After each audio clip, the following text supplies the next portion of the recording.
السلام عليكم ورحمة الله وبركاته. فيديو جديد، يلا نقول بسم الله وهنبدأ معانا نعمل المكرونة بتاعتنا.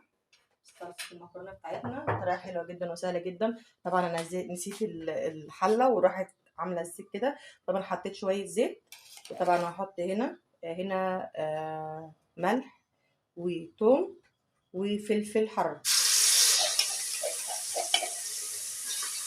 كده. هبتدي أشوحهم كده.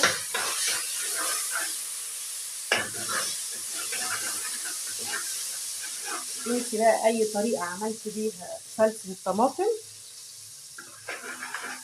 صلصه اللي هي نعمل بقى مكرونه، بس مكرونه صغيره. بص، اي طريقه انت اتعلمتيها قبل كده او عملتيها تمام، الطريقه دي هتعمليها وتعجبك جدا جدا مع التوابل والطريقه والحاجات المخصصه اللي احنا بنعملها. تمام.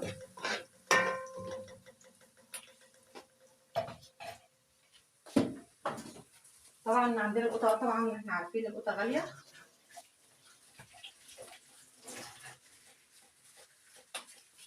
فطبعا هنا انا كنت مفرزه هنا، بصوا حاطه فيها حتى بنجر علشان تبقى حلوه وحمراء. هنا اعلي النار شويه وهبتدي اقلب كده لحد ما تبتدي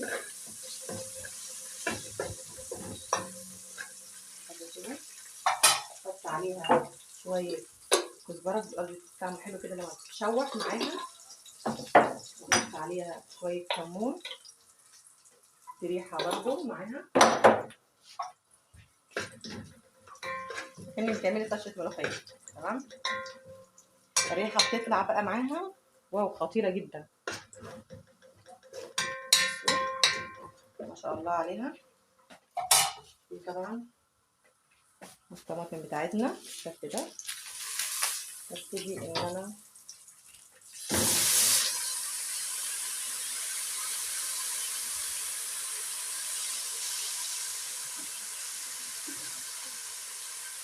الجزء الثاني.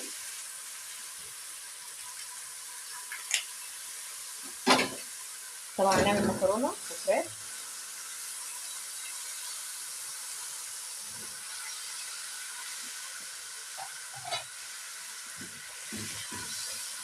كده علشان الثوم ما يتحرقش معانا بالشكل ده كده. احنا بقى الطماطم بتاعتنا هتفك. تمام. طيب التوابل هنحطها ايه؟ اول حاجه هنحط مكعبين من شوربه الدجاج. دي مهم جدا، بتخلي لها طعم حلو جدا جدا. هي والافضل انها ما تعملش علشان تبقى صحيه، بس الصراحه بتعمل يبقى بتاعها احلى الا لما تحطي مكعبات الشوربه. بحط مكعبين، ده طبعا على كيلو مكرونه، على حسب ما انت تعملي. لو هتعملي مثلا نص كيلو مكرونه يبقى هي مكعب شوربه واحد. تمام. نقلبها عشان كده. طيب هنحط توابل ايه تاني؟ هنحطها علشان تاخد الطعم والميكس بينها. اهم عنصر وهو الكبابه الصيني. كبابه صيني بجيبها وبطحنها عندي في المطحنه، تحفه، بتخلي اي حاجه فيها صلصه تحفه. جربوها ومش هتندموا. طبعا حطينا الكمون وحطينا الكزبره في البدايه. هنا 7 توابل. دي التوابل بتاعت المكرونه. فلفل اسود. تمام. واحط بقى هنا شويه ملح، لو عايزه ملح تاني يبقى تظبطها في الفرن بتاعتك. وهنبتدي نقلب كل الميكس ده كده، التوابل مع بعضه عشان تاخد ايه الصلصه بتاعتنا، تاخد من التتبيله. نقلبها كده ماشيين التتبيله بتاعتنا والحاجات، ونغطي عليها بقى الحله لحد ما الصلصه بتاعتنا تفك وتحمر. تمام. وتتسبك كويس جدا علشان تتسبك.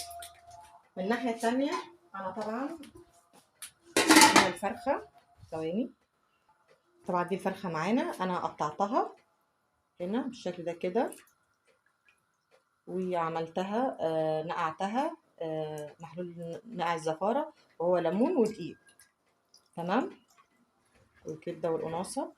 في طبعا هنا على بالي دلوقتي اكتر من نص ساعه كويس كده عليها. احط الميه بقى تقلب على البوتاجاز، وابتدي اسلق الفرخه علشان ابدا اجهز الغدا. تمام، انتظروني معايا علشان نكون خلصنا حاجه واحده. وكده بنكون خلصنا بعد ما عملنا هنا المكرونه.